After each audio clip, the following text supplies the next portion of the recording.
I woke up that morning believing my life was finally turning in the direction I had been praying for. After years of bouncing between dead-end jobs and patching holes in a life that constantly felt like it was sinking, landing a position at Alden Enterprises felt like a miracle. I ironed my only good shirt, rehearsed polite greetings in the mirror, and told myself that maybe, just maybe, I was finally stepping into a future where I didn't have to apologize for existing. By the time I walked into the lobby, I felt cautiously hopeful. I tried not to look too overwhelmed, even though everything inside me felt like a shaky mix of pride and fear. I checked in with the receptionist, who smiled and told me someone would escort me upstairs. I thanked her, clutching my small packet of documents, hoping I didn't look as painfully new as I felt. For a moment, I actually believed I belonged there. I believed hard work mattered. I didn't know Ethan was watching me.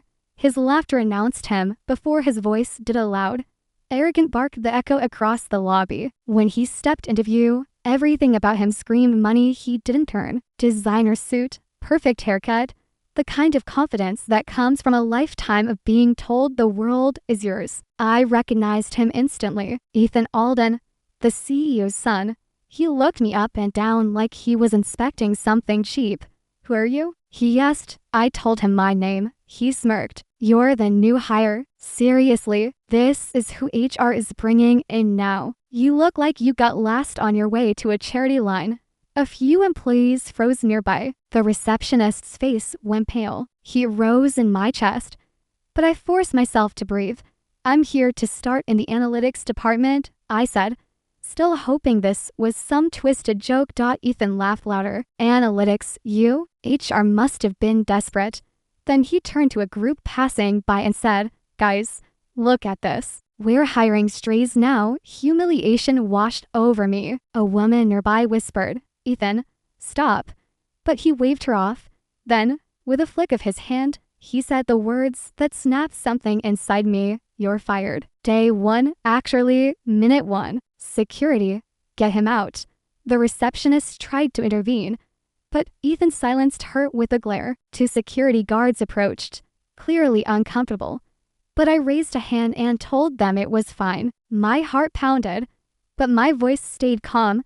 I gathered my papers slowly, refusing to give Ethan the satisfaction of seeing me scramble. He scoffed as I walked past him, muttering about standards. Every step toward the door felt heavy, but I kept moving. Outside, the cold air hit my face. My humiliation settled into a quiet clarity. Ethan believed he had crushed me. He believed power belonged only to him.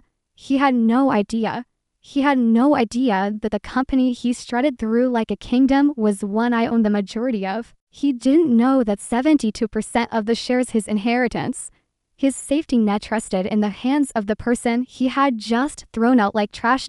As I walked away, resolve replaced the sting. Let him celebrate what he thought was a victory. He would learn soon enough.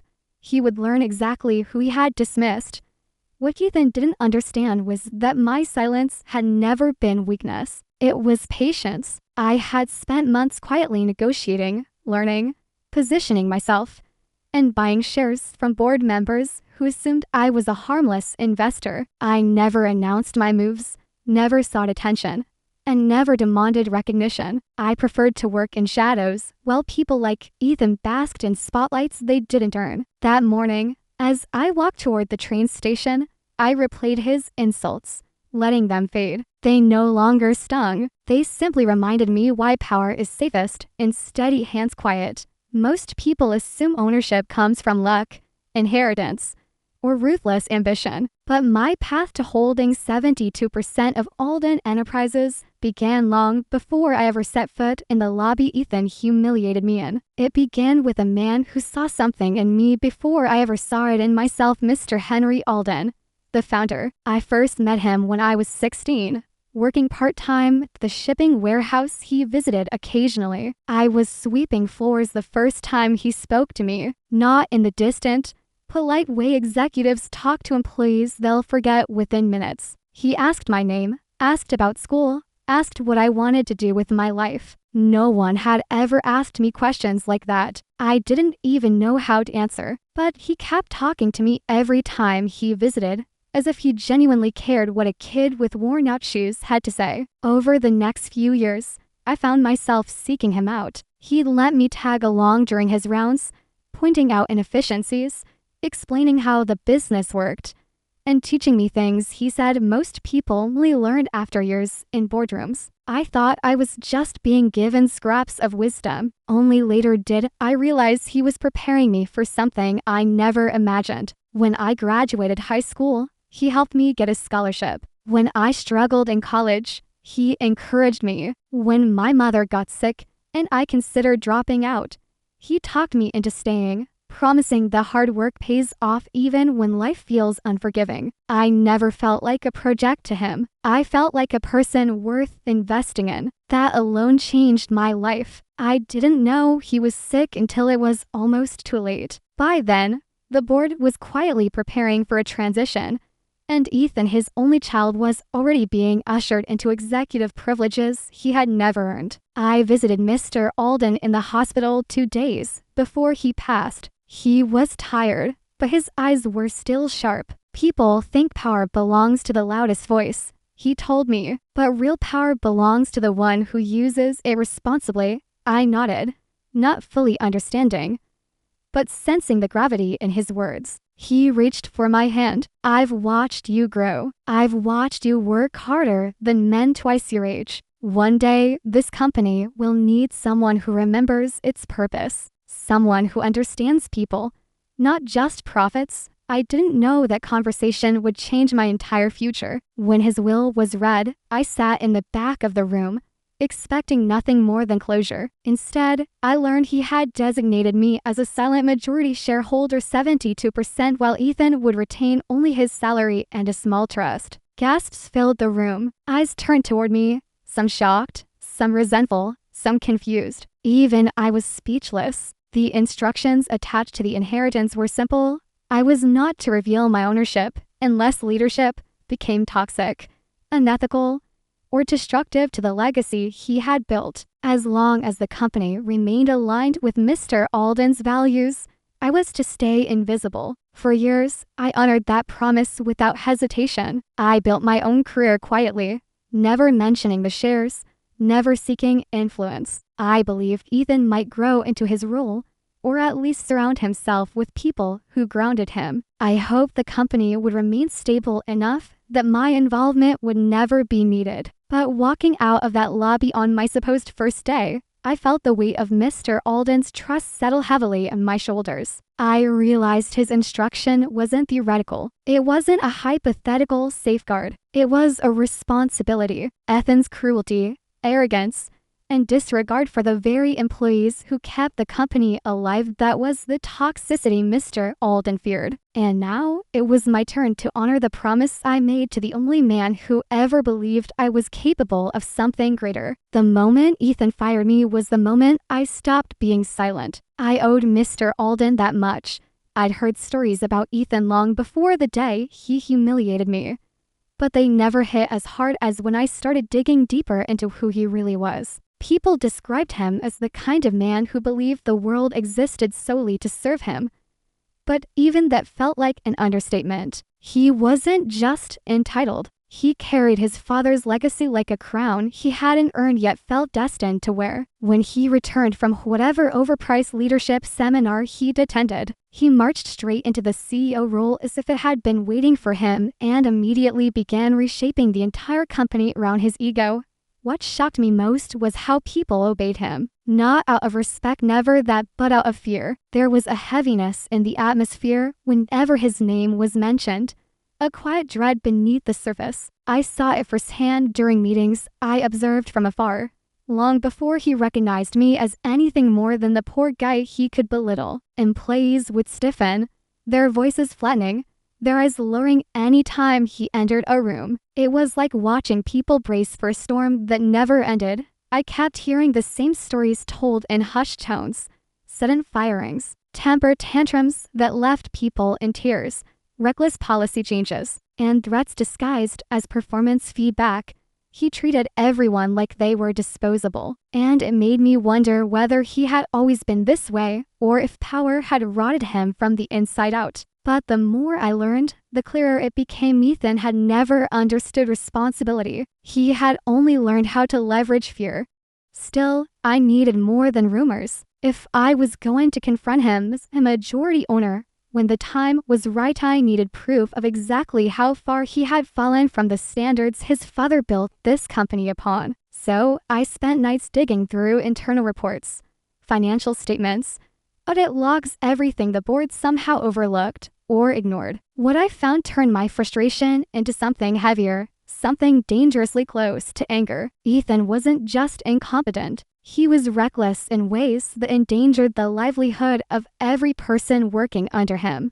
Transactions marked as miscellaneous expenditures appeared over and over with absurd amounts attached to them. The more I traced them back, the more disturbing the pattern became. Luxury cars purchased under shell vendor names, private trips billed as initiative travel, thousands spent on exclusive clubs, designer jewelry, and week-long parties masquerading as corporate retreats. It wasn't just unprofessional, it was brazen theft.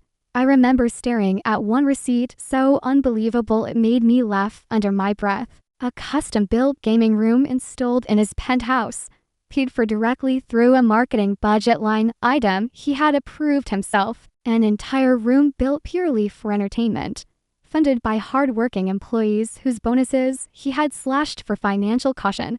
It wasn't a financial issue. It was moral decay. The deeper I went, the more the truth emerged. Ethan wasn't just a swill heir, he was a ticking bomb. And everyone in the company was sitting in the blast radius without realizing how close they were to disaster. Board members looked the other way because they feared losing their positions. Senior managers ignored the red flags, hoping his tantrums would eventually fade. No one challenged him, because no one believed they had the authority. But I did, ironically. His attempt to fire me on my first day became the spark that revealed just how far from his father's vision he had fallen. Watching his careless arrogance and cruelty from the sidelines was one thing. Witnessing the blatant corruption he tried to bury was something else entirely. I knew then that Mr. Alden's warning wasn't poetic or symbolic. It was literal, and the time had come to honor the promise I'd made. Ethan had no idea who he had thrown out of the building, and he was about to learn exactly how dangerous it was to underestimate me. When I reached out to the two board members I trusted most, Marion Clark and Daniel Reeves, I wasn't sure how they'd react. It had been years since they'd last seen me, and the circumstances of my reappearance were complicated at best. Still, when they agreed to meet privately after hours, I felt a strange tightening in my chest. Part anxiety, part anticipation, part the silent weight of the promise I was finally ready to fulfill. The conference room we chose was one of the old ones tucked away on the 20th floor, a place Mr. Alden used to favor for late-night strategy sessions. Walking into it again felt like stepping into a memory. Marion was the first to turn toward me, her eyes widening as if she were seeing a ghost. Daniel stood slowly, blinking in disbelief before breaking into a humorless laugh born of exhaustion and relief.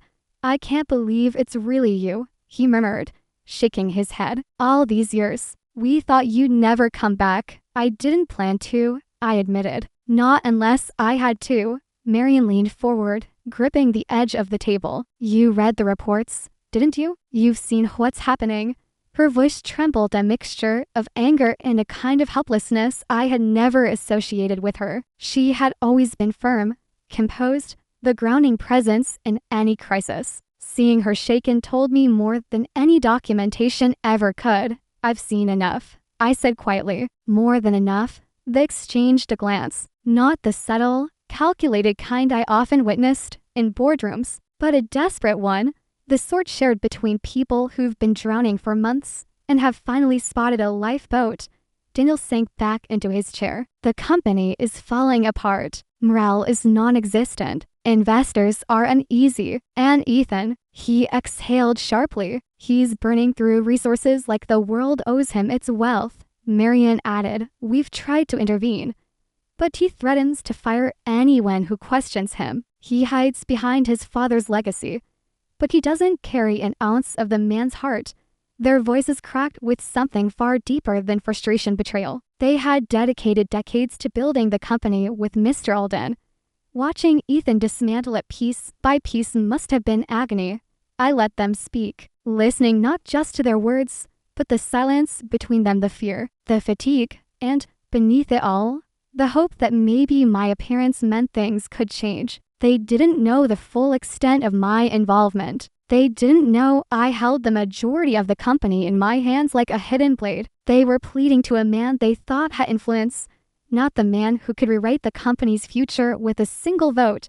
"We need your help," Marian finally said. "Not as an employee, but as someone Alden trusted. If anyone can make the board listen, it's you." Her sincerity struck me deeply. She had no idea how right she was. I forced myself to remain measured. "I'll come to the next board meeting," I told them, "but I'd prefer to remain inconspicuous." Their eyebrows rose at that, but neither questioned me. "Let me hear what everyone has to say. Let me see the truth with my own eyes." Daniel nodded slowly. "If that's what you want, we'll make it happen." As we stood to leave, Marian placed a hand on my arm, her voice soft. "Alden would be proud you came back." The words hit me harder than she knew. They reminded me of the late nights Mr. Alden and I spent in this very room, the trust he placed in me, the promise I made to protect the company when he no longer could. Walking out of the building, I knew one thing for certain. The board had no idea what storm I was about to bring with me. And Ethan, he was completely unprepared.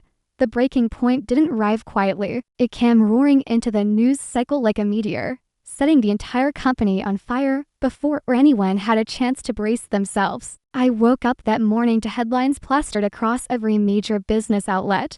Alden Corp CEO crushes company-funded supercar, blames CFO for negligence. Before I even opened the articles, I knew exactly what had happened. Ethan had never learned the difference between assets and toys. He treated the company's resources the same way he treated people, carelessly, arrogantly, with the firm belief that consequences were for everyone else. But seeing the details spelled out in cold, factual reporting made my stomach turn. According to the police report, he'd been driving over twice the legal speed limit, swerving through traffic with 2 unnamed guests in the car. The vehicle was a limited edition model worth more than most employees made in 5 years. Now it was total debris scattered across a barricaded intersection. But his statement, that was the real masterpiece of stupidity. He claimed the CFO had approved the purchase without his oversight, claimed he had no idea the car was unsafe, claimed the entire situation was a result of internal miscommunication and administrative failings. He didn't just throw the CFO under the bus, he flattened him, then reversed for good measure. The CFO, a steady man with 30 years of experience and a spotless reputation, resigned by noon. I arrived near the building that afternoon not to go inside, but to watch, observe, feel the atmosphere shift in real time. Employees stood in clusters outside, their voices sharp with frustration and disbelief. Some were angry, many more were simply defeated.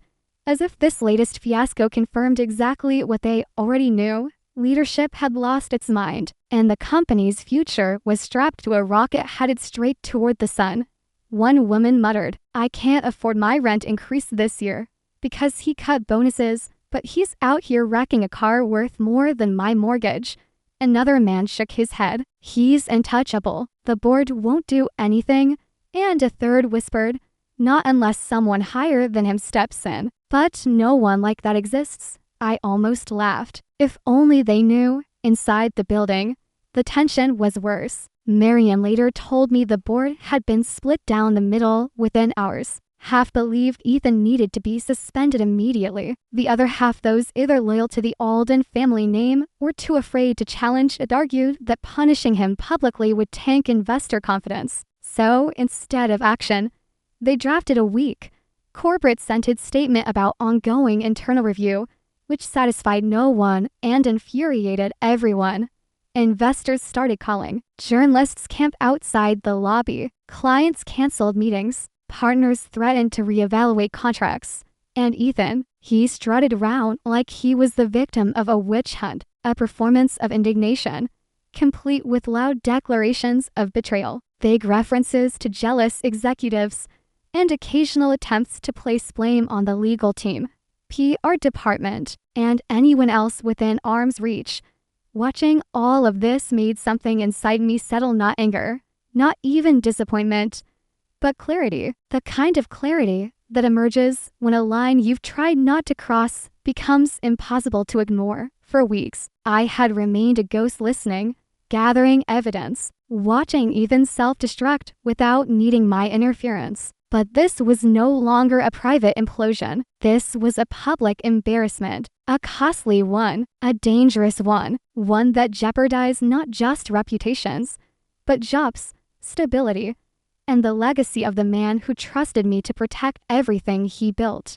Mr. Alden had always worried his son wouldn't be ready. I remembered one night vividly Alden staring out the window of that 20th floor conference room, confessing quietly, he has the name, but not the heart, the title, but not the weight. If he ever forgets what this company stands for, promise me you won't. And now, here we were. Ethan hadn't just forgotten, he had trampled every principle his father lived by. Standing on the sidewalk outside the building, listening to the chaos he'd unleashed, I felt the final piece click into place. This wasn't about defending myself anymore. This wasn't about humiliation in the lobby or insults thrown at me. This was about the company, its people, its legacy, its survival. My silence had protected Ethan long enough.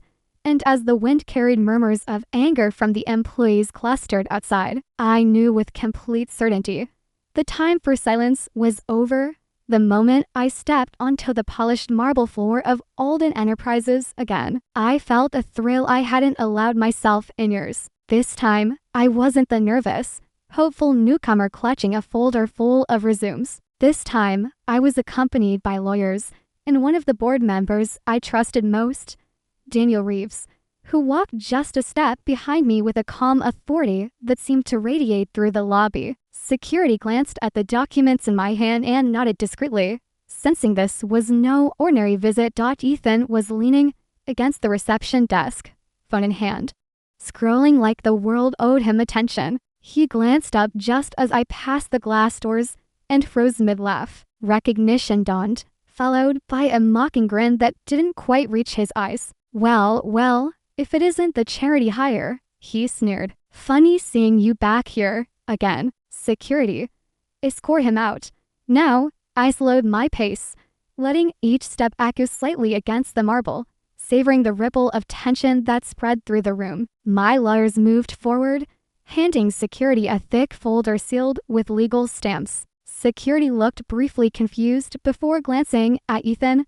He waved them on anyway, confident in his assumed authority. The moment security opened the folder, the air shifted. Inside were the official documents proving my ownership of 72% of the company, signed, notarized, and legally binding. Every eye in the lobby turned toward us. Ethan's smirk faltered as he glanced at the papers, then back at me, disbelief flickering across his face. What is this? He stammered, attempting to regain control with his usual bluster. This is impossible. I run this place. Daniel stepped forward calmly. No, Ethan, he owns this place. And as of today, you're no longer authorized to act as CEO without oversight. Security, please ensure he has access. A collective hush fell over the employees scattered through the lobby. Phones appeared in hands, cameras clicked silently, and whispers carried like a rising tide. Wait, he owns it, all of it? Ethan's color drained from his face as realization hit. He opened his mouth, then closed it, searching desperately for an argument that would buy him a few more moments of control. But there was nothing. No clever words, no intimidation tactic, no charm could reverse what the law and Mr. Alden's will had already determined. I felt a strange calm in the center of the storm. I wasn't gloating. I didn't need to. The papers spoke for themselves. Every insult, Every humiliation he had hurled at me months before now recalled back with quiet justice. Some employees stared in awe, others in shock. Ethan's closest aides looked between him and me, unsure which way to move or what to say. For the first time, he wasn't the one dictating the room. He opened his mouth again, but his voice was low, defensive, almost small. You can't. I raised a hand, not threatening, just steady. I can, and I will. This company belongs to me now, Ethan. It always did legally, ethically, and morally. The moment stretched, charged with electricity. Even the receptionist, who had watched me get fired with pity weeks ago, now looked at me as someone unshakable, immovable. The power had shifted in a heartbeat, and Ethan was left exposed in the very lobby he had once ruled like a king. As I walked past him toward the elevator, I could hear the whispering ripple behind me, growing louder, spreading through the employees like wildfire. I didn't need to shout. Everyone already knew. The era of Ethan's arrogance had ended, and for the first time in months, I felt the thrill of justice settle in my chest. The conference room was tense before I even stepped inside. The air smelled faintly of coffee and expensive leather chairs, but what filled it most was the quiet panic of people who had believed power was untouchable until now. Ethan stormed in first, his face flushed with indignation, like a man who had finally noticed the ground had shifted beneath his feet. He planted himself at the head of the table and glared at me, trying to summon authority from thin air. These documents are forged. He barked immediately, voice sharp and loud. You have no legal right to claim this company. This is ridiculous. I met his eyes evenly, letting him rant while the room seemed to constrict around his fury. My attorney, Ms. Holland, stepped forward, her presence commanding attention. Calmly, she laid the papers on the table, pointing to the notarized signatures, the board confirmations, the exact percentages of ownership. Each document was precise, clear, and indisputable. You are legally and officially the majority shareholder, she said, her voice steady. Effective immediately, you are also acting chairperson. Ethan Alden has no authority to act without the consent of the majority shareholder. Ethan's mouth opened, closed, and opened again. His usual arsenal of insults and intimidation had failed him. He waved his hands, trying to punctuate his disbelief, but it was clear no one in the room was intimidated. Some board members exchanged furtive glances, their relief almost audible. They had been suffocating under Ethan's impulsive and reckless leadership. But now, finally, there was a chance to reclaim order. I took a slow breath, letting the moment settle. This wasn't about theatrics. This was about fulfilling a promise to Mr. Alden, and I intended to do it with measured composure. There was no need to raise my voice, no need to humiliate him further than the law already had. Calm was power. Silence was authority. Ethan's face flushed deeper, red creeping into every visible inch of skin as he stammered. You can't do this. I am the CEO. I have connections, influence. I own the company. I interrupted softly, letting the simplicity of the statement land like a hammer. You can rant all you want, Ethan, but the facts don't change because you don't like them. The tantrum he had perfected over the years, the one he used to frighten employees and bend board members to his will, had collapsed under the weight of reality. He was no longer the untouchable heir. He was a man exposed, trembling in the face of authority he didn't earn. Some board members dared to shift in their seats, hiding small smiles of relief, the first sign of life in a room that had been suffocating under his arrogance. I could sense them silently celebrating, quietly acknowledging the shift that had taken years to accomplish without their interference.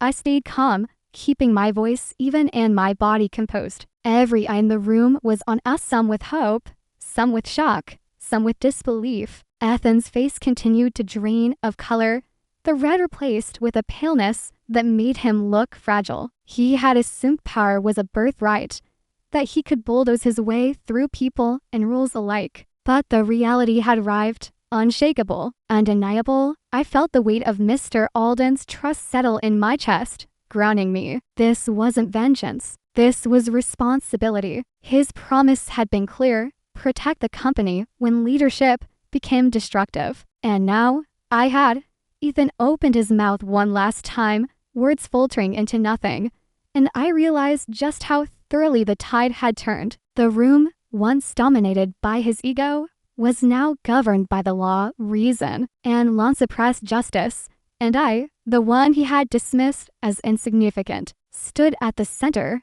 calm, unshakable, and ready to reclaim what was rightfully mine.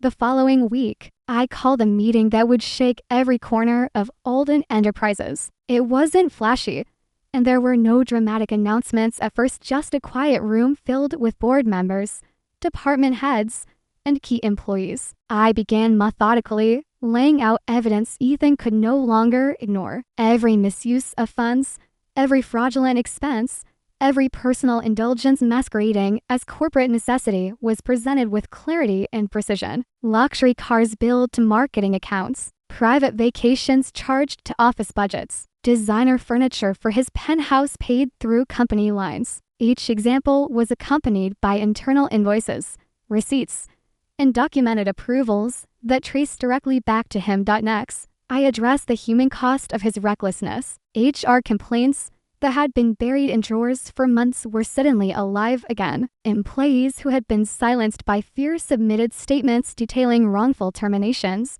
bullying, and harassment. Their voices, previously invisible, now formed a chorus that filled the room. One after another, names were read, accounts recounted, and evidence placed squarely in Ethan's record. The impact was immediate. Heads lowered, eyes widened. Some board members shifted nervously, realizing how deeply they had underestimated the chaos Ethan had sown. I watched him as the information landed. His usual bravado, that shield of arrogance and entitlement, began to crack. Redness flared across his face. His fists clenched, loosened, then clenched again. He stammered, attempting weak denials, absurd justifications, and blame shifting.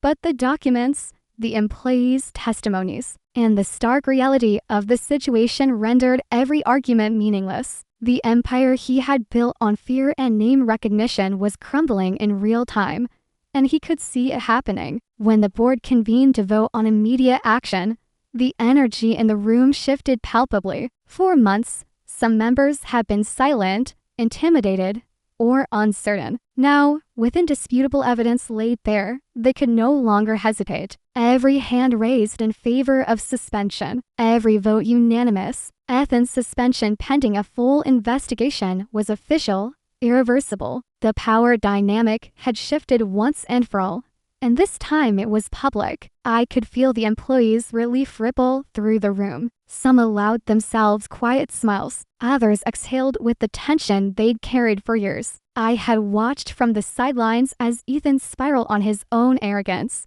But now, justice was no longer theoretical, it was undeniable. Every fear he had instilled, every cruel comment he had made, every act of abuse he had disguised as leadership had been exposed under the scrutiny of truth. Ethan's collapse was complete. His empire, built on entitlement and intimidation, was revealed to be a fragile illusion. He had prided himself on being untouchable, yet here he sat, silenced, powerless, and forced to confront the weight of his own actions. I remained composed, my expression calm as the board confirmed the next steps. This wasn't about revenge. It was about accountability. And in that accountability, I saw vindication not just for myself, but for everyone Ethan had disregarded. For the first time, employees could see that integrity and diligence mattered more than birthright and arrogance. Ethan's reign had ended, and the message was clear: power without responsibility is temporary, fragile,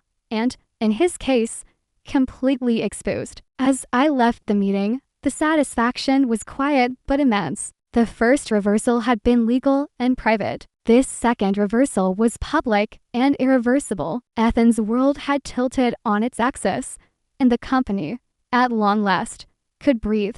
The first days after Ethan's suspension felt surreal. Walking through the office, I could see the subtle shift in the air, the way employees held their heads a little higher, exchanged glances of cautious optimism, and whispered with relief rather than fear. The first order of business was simple but essential: restore order and trust. I began reorganizing departments, reinstating employees who had been wrongfully terminated, and assigning leadership roles based on competence, not favoritism. Every change was deliberate, a signal that merit mattered again. I introduced policies that emphasized transparency, accountability, and employee welfare. Meetings that had once felt like rehearsed performances became forums for honest dialogue. Staff morale, which had been buried under months of intimidation and chaos, began to climb. For the first time, I felt the energy of the company itself responding to a leader who actually valued them. Their cautious smiles turned into nods of agreement, their hesitant suggestions into ideas that shaped real progress. It was remarkable to witness the transformation. The walls of fear Ethan had built crumbling under careful guidance and quiet authority. Then came Ethan.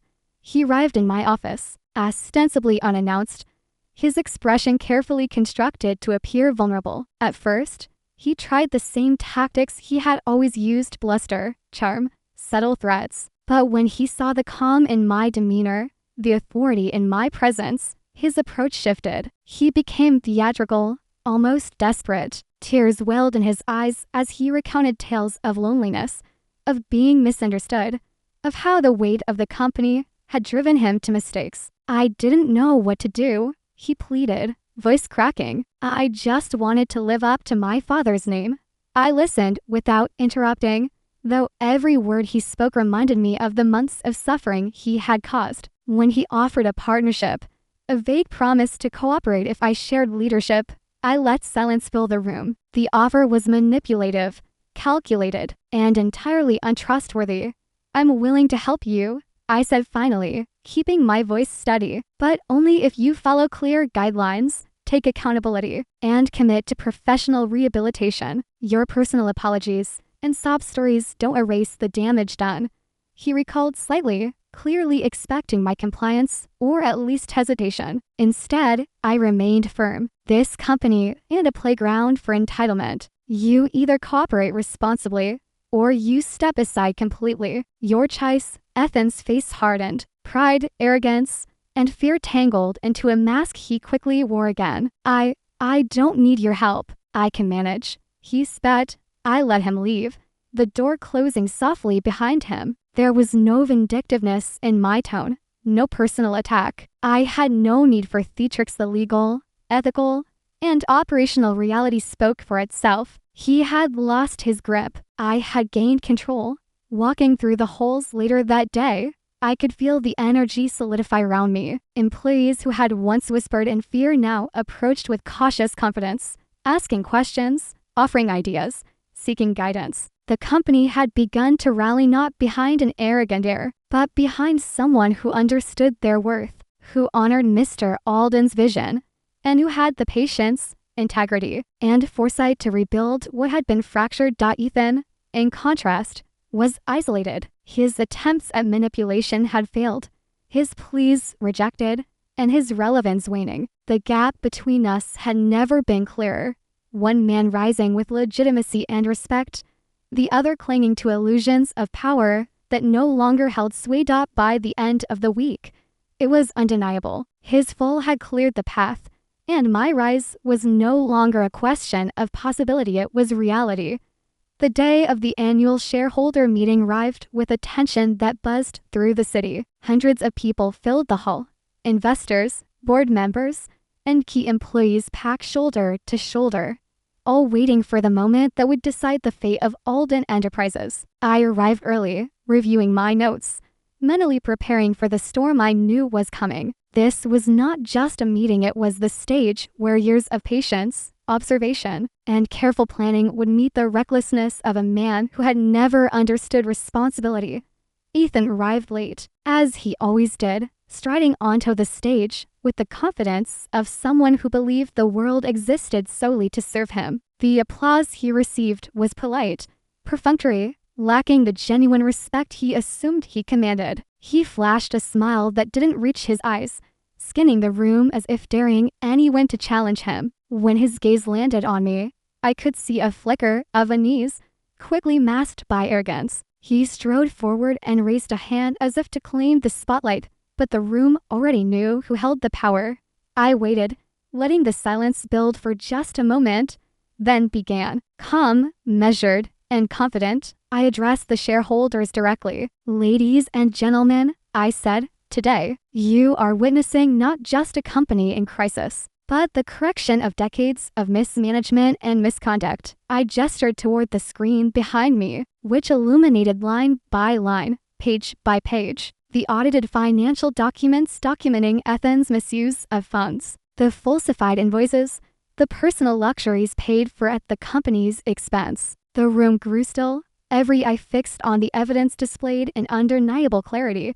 Next, I played excerpts from employee statements, voices that had been silenced by fear, now amplified. One after another, employees described harassment, wrongful termination, and intimidation, each testimony reinforcing the picture of a leadership style built entirely on ego and entitlement. Ethan fidgeted, his confident mask beginning to crack as murmurs rippled through the crowd.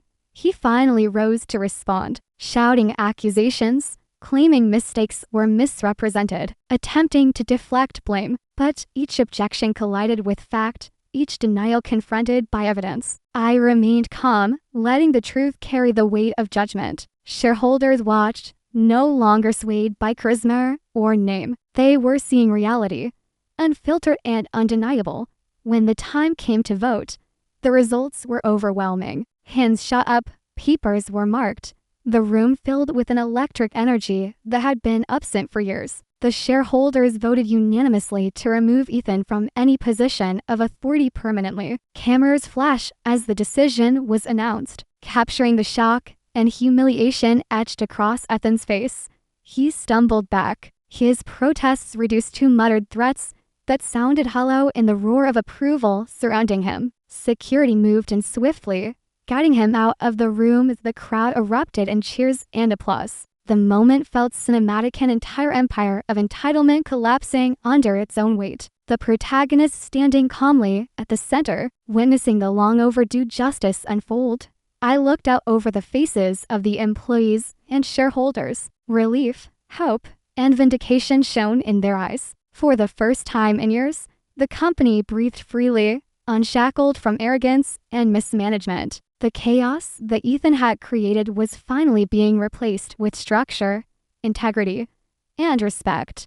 As cameras flashed and the echoes of celebration filled the hall, I allowed myself a brief, quiet smile. This was the culmination of patience, strategy, and unwavering resolve. Athens' fall was absolute, public, and irreversible. The company and everyone who depended on it had finally regained what they deserved. The shareholder showdown was over. Justice, at last, had been served.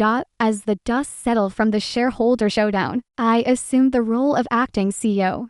It wasn't a title I sought for prestige or power. It was a responsibility I owed to the company, to Mr. Alden, and to the people who had endured months of chaos under Ethan's reckless leadership. Walking through the halls, I was struck by the small but profound changes. Smiles replacing anxious frowns, employees greeting me with cautious hope instead of fear, and whispered words of gratitude that warmed the hardest corners of the office. One by one, people stopped me in corridors, offices, and conference rooms, offering heartfelt thanks. A manager who had been demoted unfairly simply shook my hand and said, "You don't know how much this means, how much we needed someone who cares." Another employee, eyes glistening, admitted that for the first time in years, they felt safe to speak up without fear of reprisal. These moments, small but significant, reminded me why Mr. Alden had trusted me with the company in the first place. I turned my focus to the rebuilding process. Departments were structured thoughtfully, policies were strengthened, and transparency became a non-negotiable standard. Every decision honored the vision Mr. Alden had instilled, a company built on integrity, respect, and a commitment to its people. Where Ethan had left chaos, I saw order. Where fear had lingered, I nurtured trust. It was painstaking work, but the response was immediate. Teams began collaborating again, Innovation returned to meetings, and morale improved daily. The media soon took notice. Articles celebrated Alden Enterprises' swift return to stability and ethical leadership. Headlines highlighted the restoration of integrity, the reinstatement of employees, and the decisive actions that had corrected months of mismanagement. I didn't seek attention, but the recognition felt like a validation of the path we had taken, a reminder that doing the right thing, even quietly, always carries weight. In quieter moments, I reflected on the emotional toll this journey had taken. The thrill of exposing Athens' misdeeds and the satisfaction of justice were tempered by the gravity of responsibility. Every change implemented, every policy adjusted, and every employee supported reminded me that leadership wasn't about ego, it was about care, consistency, and accountability. Walking through the office one afternoon, I paused by a window overlooking the city. The company I had once feared might crumble under incompetence was now thriving. People were engaged, motivated, and hopeful again. I could feel the energy of a workplace renewed, a culture rebuilt on principles that mattered. This was more than corporate success. It was healing. Employees were reclaiming their confidence. Clients were returning with trust. And the legacy of Mr. Alden, once threatened by arrogance and greed, was restored. Watching the transformation unfold, I understood that true power didn't come from control or intimidation. It came from responsibility, integrity, and honoring promises made to those who believed in you. As I prepared for the next phase of leadership, I felt a quiet pride. The company was no longer broken, and neither was its spirit. The foundation had been repaired, and the future, finally, looked bright.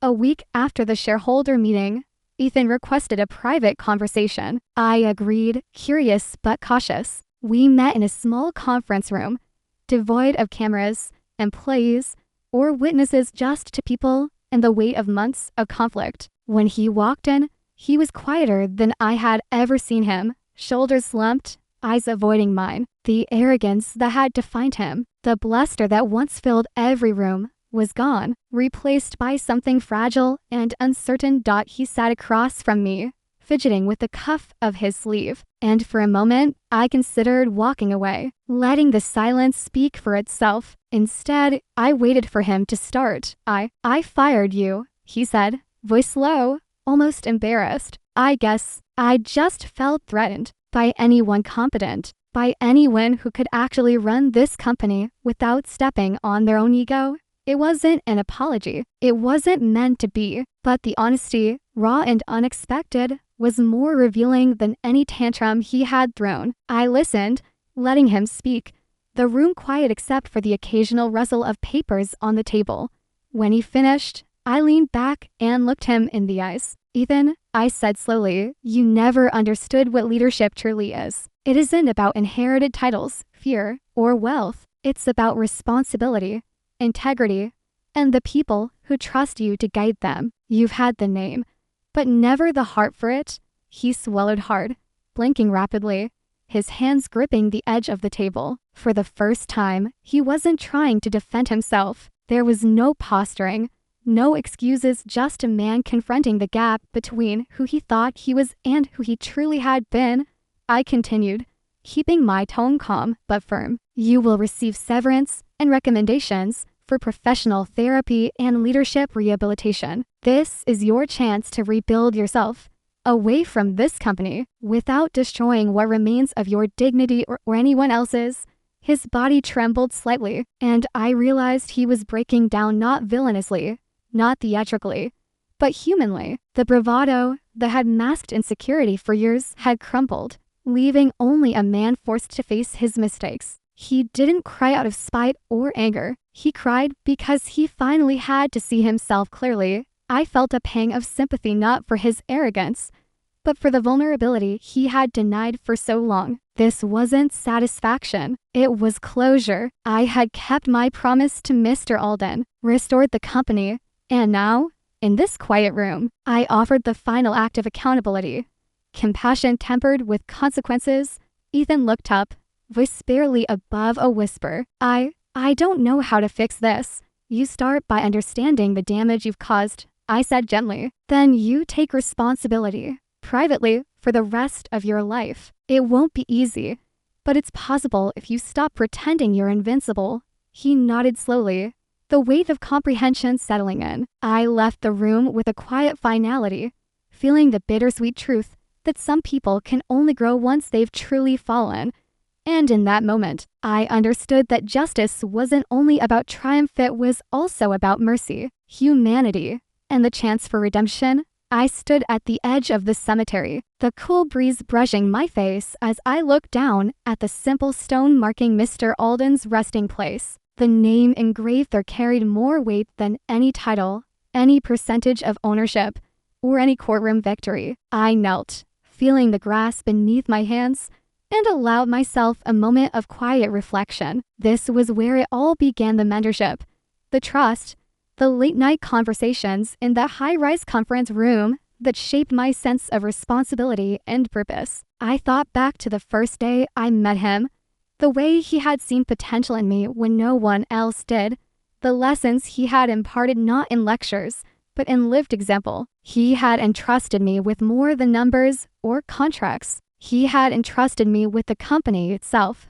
a living legacy that required integrity, patience, and courage to protect. When Ethan had tried to trample that legacy under ego and entitlement, I had kept my promise. I had not acted out of revenge alone, but out of fidelity to the values he had instilled in me. The memories of confrontation, humiliation, and the painstaking process of rebuilding the company flooded back the first public exposure of Ethan's misconduct, the boardroom victories, the cautious but growing confidence of the employees, and the quiet satisfaction of seeing the company breathe again. All of it traced back to the faith Mr. Alden had placed in me, and I felt a profound gratitude for the guidance he had given, even from beyond the grave. I pressed my hand to the stone. "I hope you're proud," I whispered. "I kept the company alive. I protected your vision. I proved that integrity matters, even when arrogance believes it can stand above it all."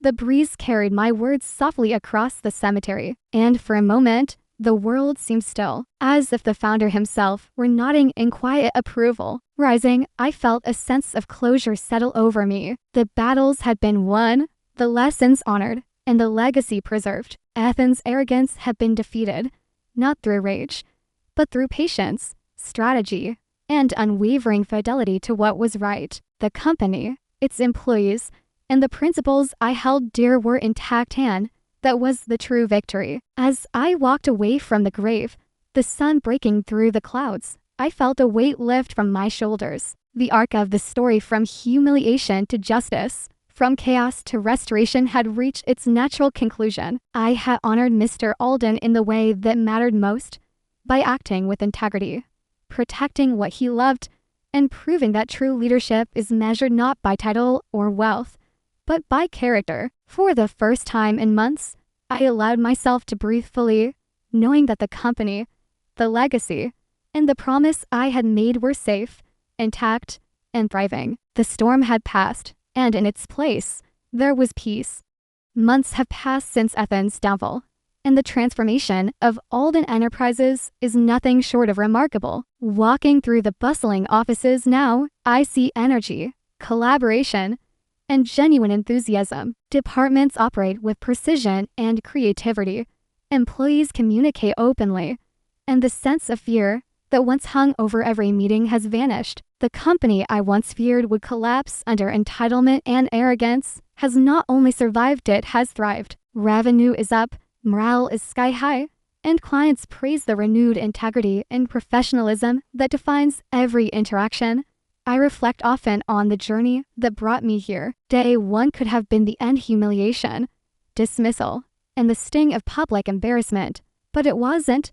That day was only the beginning. I wasn't fired in failure. I was simply waiting, biding my time, learning, observing, and honoring the trust Mr. Alden had placed in me. The lesson is clear: true power isn't about immediate authority or inherited status, it's about patience, preparation, and knowing when to act decisively. I've seen firsthand how arrogance can blind people, how ego can destroy potential, and how entitlement can unravel even the most established empires. But I've also seen the opposite, how integrity, competence, and quiet perseverance can rebuild what was broken, inspire loyalty, and create lasting success. The employees I work with today trust not because I wield fear or aggression, but because I lead with consistency, fairness, and vision. That trust is a far stronger foundation than any inherited title could ever provide. Ethan is no longer part of the daily operations,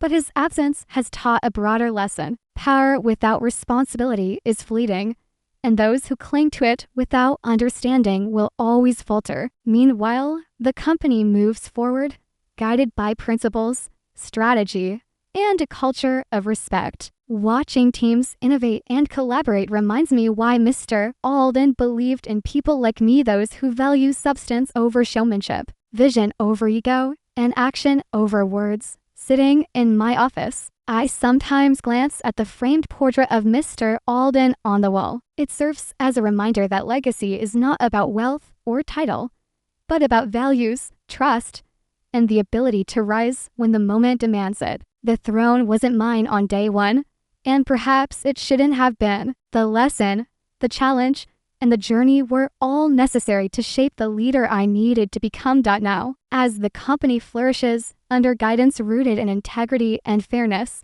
I feel a quiet satisfaction. Justice was served, trust honored, and arrogance exposed. The story that began with humiliation and dismissal concludes with empowerment and stewardship. I wasn't fired on day when I simply hadn't claimed my throne yet. And today, the company, its people, and the legacy entrusted to me are stronger than ever.